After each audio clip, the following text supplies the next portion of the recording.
दोस्तों, claim arts classes के YouTube channel में आप सभी का स्वागत है। तो बच्चों, मैंने आपको बताया था कि बिहार बोर्ड में एग्ज़ाम से पहले मैं आपको व्याकरण का भी वीडियो दूंगा और आपके किताब में जितने भी सारे महत्वपूर्ण प्रश्न होंगे उस सारे महत्वपूर्ण प्रश्नों पर लगभग मैं 4 या 5 मतलब पार्ट में वीडियो बना करके लाऊंगा। लगभग आपका 50 से 60 क्वेश्चन मैं गेस करूंगा। तो चलिए, आज इसका पहला पार्ट है। मैं प्रारंभ करता हूँ, एक एक क्वेश्चन को आपको समझाता हूँ। आप ध्यान से क्वेश्चन को समझिए और उम्मीद है कि यही प्रश्न आपको बिहार बोर्ड में पूछे जाएंगे। आप क्वेश्चन को समझने की कोशिश कीजिए, रटने की कोशिश नहीं कीजिए, बिल्कुल नहीं। चलिए, पहला प्रश्न है कि नारी की पराधीनता कब से प्रारंभ हुई। ये अर्धनारीश्वर पाठ की ये प्रश्न है जो जिसके लेखक रामधारी सिंह दिनकर है कि नारी की पराधीनता कब से प्रारंभ हुई। मैंने आपको बताया था कि जब मानव जाति ने कृषि का आविष्कार किया, जब से इंसान ने खेती का आविष्कार किया, तो नारी घर में घर का कामकाज करने लगी और पुरुष क्या करने लगा, बाहर का काम करने लगा। और इसी समय से नारी की क्या हुई, पराधीनता शुरू हुई, यानी कि प्रारंभ हुआ। तो पहला प्रश्न हुआ कि नारी की पराधीनता कब से प्रारंभ हुई। तो जब से मानव जाति ने कृषि का आविष्कार किया तो नारी घर में और पुरुष बाहर का काम करने लगा और इसी समय से नारी की क्या हुई, पराधीनता प्रारंभ हुई, यानी कि गुलामी शुरू हुई। चलिए, अब दूसरा प्रश्न है बातचीत पाठ से, जिसके लेखक बालकृष्ण भट्ट है कि बातचीत के संबंध में बेन जॉनसन और एडिसन के क्या विचार है। देखिए, बातचीत के संबंध में बेन जॉनसन और एडिसन के क्या विचार है। तो बेन जॉनसन के अनुसार, बेन जॉनसन का क्या कहना था, बेन जॉनसन के अनुसार बोलने से ही मनुष्य के रूप का साक्षात्कार होता है, यानी कि बोलने से ही मनुष्य के रूप का पता चलता है। वास्तव में जब तक मनुष्य बोलता नहीं है तब तक उसका गुण और दोष प्रकट नहीं होता है। ये किसका कहना था, बेन जॉनसन का। और एडिसन ने क्या कहा था, एडिसन के अनुसार असल बातचीत केवल दो व्यक्तियों में हो सकती है। एडिसन का मानना था कि असल बातचीत केवल दो व्यक्तियों में हो सकती है, अर्थात जब दो आदमी होते हैं तभी अपना दिल एक दूसरे के सामने खोलते हैं, लेकिन जब तीसरे के आने से वह बात क्या होती है, कोसों दूर चली जाती है। अब देखिए, तीसरा प्रश्न है सूरदास के पद से, है ना। कृष्ण खाते समय क्या क्या करते हैं।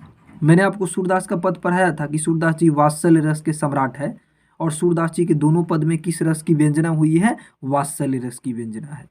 देखिए, कृष्ण खाते समय क्या क्या करते हैं, तो कविता की पंक्ति आप याद कीजिए, कछुक खात कछु धरनी गिरावत, यानी कि कृष्ण कुछ खाते हैं और कुछ क्या करते हैं, धरती पे गिराते हैं, है ना। मिश्री दधी माखन मिश्रित करी, यानी कि मिश्री को, दही को, मक्खन को, सबको कृष्ण क्या करते हैं, पूरे मिला लेते हैं। देखिए, कृष्ण खाते समय क्या क्या करते हैं, तो कृष्ण नंद बाबा की गोद में बैठकर अपने हाथों से उठा उठा कर खा रहे हैं, है ना। कृष्ण नंद बाबा की गोद में बैठ करके क्या कर रहे हैं, अपने हाथों से उठा उठा कर खा रहे हैं। और भोजन करते समय कृष्ण खाते समय क्या करते हैं, खाते हैं, कुछ खाते हैं और कुछ क्या करते हैं, धरती पे गिरा देते हैं। यानी कि कृष्ण खाते समय कृष्ण कुछ खाते हैं और कुछ क्या करते हैं, धरती पे गिरा देते हैं। वे मिश्री को, दही को, मक्खन को, इस सारे को मिला करके क्या करते हैं, मिश्रित दही मक्खन मिश्रित करी, है ना, अपने मुख नावत, यानी कि मिश्री दही मक्खन सभी को मिलाकर अपने मुख में क्या करते हैं, डालते हैं। चलिए, चौथा प्रश्न है करबक से, मलिक मोहम्मद जायसी का जो करबक है उससे ये प्रश्न है, सॉरी, ये तुलसीदास जी का है, पद से ये प्रश्न कि कबहुक अम्ब अवसर पाई, यहाँ अम्ब का संबोधन किसके लिए किया गया है। तो मैंने आपको बताया था ये विनय पत्रिका की पंक्ति है और तुलसीदास जी का पद है और तुलसीदास जी राम भक्ति शाखा के कवि है। और तुलसीदास जी ने विनय पत्रिका में क्या लिखा है कि कबहुक अम्ब अवसर पाई, यहाँ पर अम्ब माँ सीता को कहा गया है। अम्ब किसको कहा गया है, माँ सीता को। तो इसमें अम्ब संबोधन माँ सीता के लिए किया गया है। देखिए, तुलसीदास जी सीता से कैसी सहायता मांगते हैं। तुलसीदास जी सीता से क्या बोलते हैं कि कबहुक अम्ब अवसर पाई, मूर्य सुधि धाइबो कछु करुण कथा चलाई, कि हे माँ कभी आपको अवसर मिले तो आप भगवान श्री राम को मेरी सुधि धाइबो, यानी कि मेरी आप याद दिलाइएगा। कैसे याद दिलाइएगा, कुछ करुण कथा चलाकर भगवान से आप मेरी बातें कहिएगा। तो तुलसीदास माँ सीता से निवेदन करते हैं कि कभी भगवान राम को मेरी याद दिला देना, कुछ करुण कथा चलाकर प्रभु से मेरी बातें कहना। हे माँ। अब देखिए छठा पंक्ति है, भूषण के कवित्त से लिया गया है कि शिवाजी की तुलना भूषण ने किन किन से की है ना। शिवाजी की तुलना भूषण ने किन किन से किया है। आप जानते हैं भूषण रीति काल के कवि है, वीर रस के कवि है। भूषण के काव्य में वीर रस की प्रधानता है, शिवाजी के दरबार में ये थे, तो शिवाजी की तुलना भूषण ने किन किन से की है। तो प्रस्तुत कवित्त में भूषण ने शिवाजी की तुलना किससे किया है, इंद्र से, इंद्रजीवी जंभ पे यानी कि इंद्र से किया है। बाणवग्नि यानी कि समुद्र की आग से किया है। श्री राम से किया है। पवन यानी कि हवा से किया है ना, पौनवाड़ी वाह पर। शंभु यानी कि शिव से किया है। और परशुराम से भी किया है। जंगल की आग यानी कि दावाग्नि से किया है। शेर से, चीता से किया है। प्रकाश से किया है। और कृष्ण जिमी कंस पर यानी कि कृष्ण से भी भूषण ने शिवाजी की तुलना किया है। तो भूषण ने शिवाजी की तुलना इंद्र से, वारवग्नि यानी कि समुद्र की आग से, श्री राम से, हवा यानी कि पवन से, शिव से, परशुराम से, जंगल की आग दावाग्नि से, शेर से यानी कि चीता से, प्रकाश से और कृष्ण से भूषण ने शिवाजी की तुलना की है। देखिए कवित्री का खिलौना क्या है, ये पुत्र वियोग कविता का प्रश्न है कि कवित्री का खिलौना क्या है, जिसकी कवित्री सुभद्रा कुमारी चौहान है।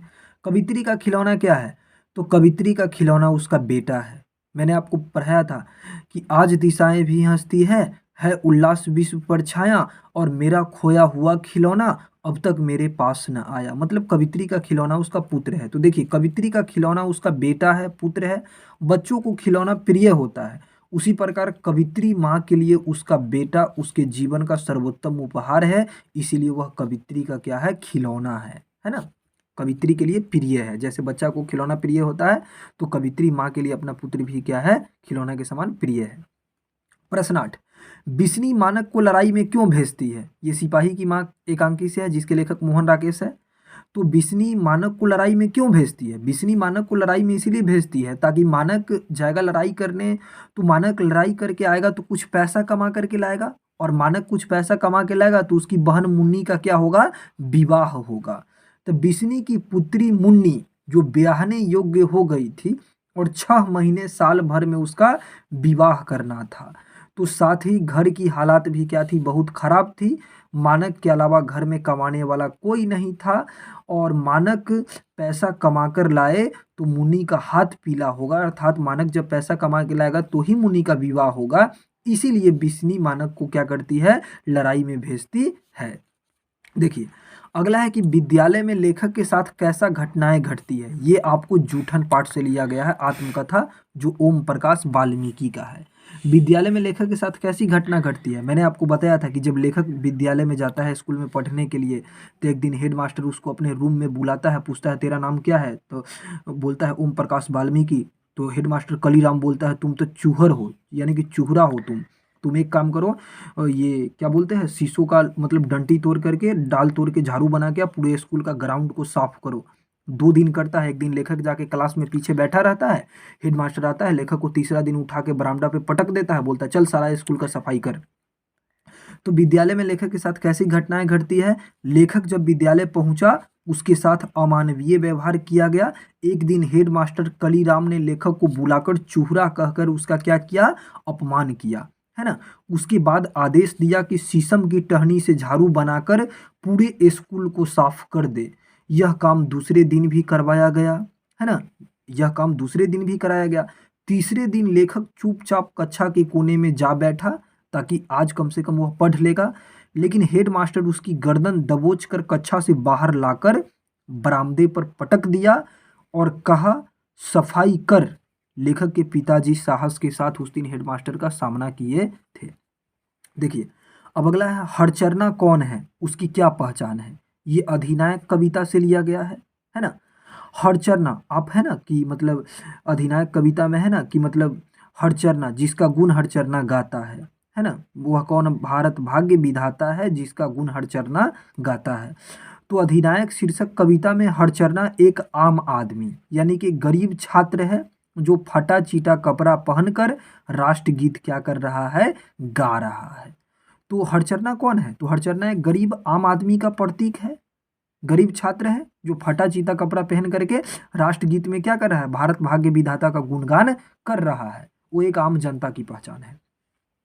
प्रातः काल का नभ कैसा था, ये उषा कविता का प्रश्न है कि प्रातः काल का नभ कैसा था, जिसके लेखक शमशेर बहादुर सिंह हैं।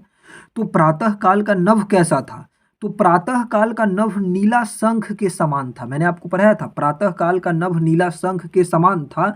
ऐसा लग रहा था मानो कोई ऐसा चौका हो जिसको राख से लीपा गया हो, अथवा ऐसा लग रहा था कि मानो कोई काली शिला हो जिस पर लाल केसर से धो दिया गया हो। तो प्रातः काल का नभ नीला शंख के समान था, ऐसा लग रहा था कि राख से लीपा हुआ चौका है, या कोई अगर काली शिला है, कोई काला पत्थर है जिस पर केसर के रंग से क्या है, यानी कि धो दिया गया हो। अब आगे देखिए, हार जीत कविता में बूढ़ा मशक वालों की क्या भूमिका है। हार जीत कविता के कवि कौन है, अशोक वाजपेयी। हार जीत कविता में बूढ़ा मशक वाले की क्या भूमिका है, तो हार जीत कविता में मशक वाला प्रतीक प्रयोग है, यानी कि हार जीत कविता में मशक वाला प्रतीक प्रयोग है। किसका प्रतीक है, वह देश का बुद्धिजीवी वर्ग का प्रतीक है, यानी कि देश में जो पढ़े लिखे लोग हैं, जो सरकार की स्थिति को, सच्चाई को जानते हैं, उसका वह प्रतीक है कौन, बूढ़ा मशक वाला। तो हार जीत कविता में मशक वाला प्रतीक प्रयोग है, वह देश का बुद्धिजीवी वर्ग का तात्पर्य रखता है, वह वास्तविक स्थिति से अवगत है, वह देश की पूरे वास्तविक स्थिति को जानता है, लेकिन सरकार उसको बोलने नहीं देता है। तो दोस्तों धन्यवाद। इस तरीका से मैं आपको दूसरा तीसरा बहुत सारे मतलब लगभग 5 सीरीज में वीडियो लेकर के आऊँगा। आप इन प्रश्नों को देखें और कंप्लीट करें, है ना। प्रश्नों को आप अच्छी पूर्वक समझें और उसको अपनी भाषा में लिखने की जहाँ तक हो सके कोशिश करें। हिंदी बहुत आसान है, अगर आप थोड़ा सतर्क हो जाइएगा तो आप इसमें अच्छे अंक प्राप्त कर लेंगे। जी धन्यवाद।